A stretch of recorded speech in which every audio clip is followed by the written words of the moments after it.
And welcome back. Happening now, Harvey is headed for Texas. Winds have increased to 45 miles per hour, and Harvey could be a Category 3 hurricane before it slams into the Gulf Coast sometime late Friday night or early Saturday morning. Hurricane warnings are up all along the South Texas coast.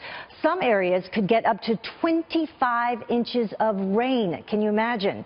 And we'll keep you updated on this potentially life-threatening storms. And to do that, Janice Dean is live for us in the Fox Weather Center with the very latest right now. Hi, Janice. Heather, this is a dire situation right now. The National Hurricane Center is upping its forecast.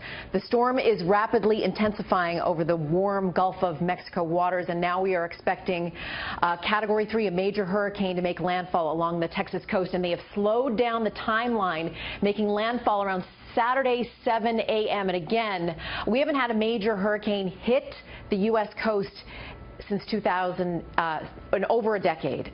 So people need to heed these warnings.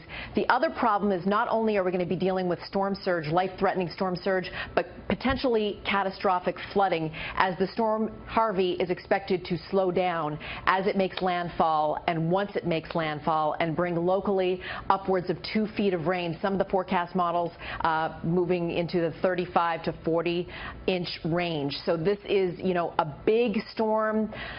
Officials are now hunkering down and saying, we got to put out our warnings now. There's not a lot of time to prep. Move northward. If you're in an area that typically evacuates during hurricanes, you need to be making your preparations and completing them today. Hurricane warnings right now, and they're probably going to add more watches and warnings along the coastline towards Louisiana as we are expecting this storm to slow down.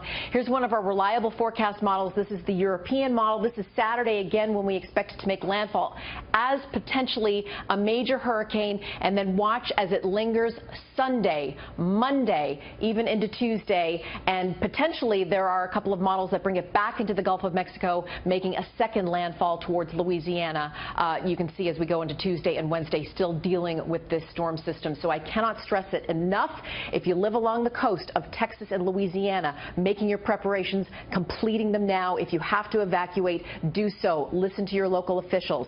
The steering patterns right now, we've got high pressure across Florida, high pressure across the Rockies. This is a blocking pattern, and that's why this is so dangerous. Not only are we dealing with a major hurricane making landfall, but we are also dealing with a storm that is going to stall out, Heather and John, potentially catastrophic and life-threatening. Please listen to your local officials. Back to you. All right, Janice Dean, we will check in with you again. Thank you. Okay.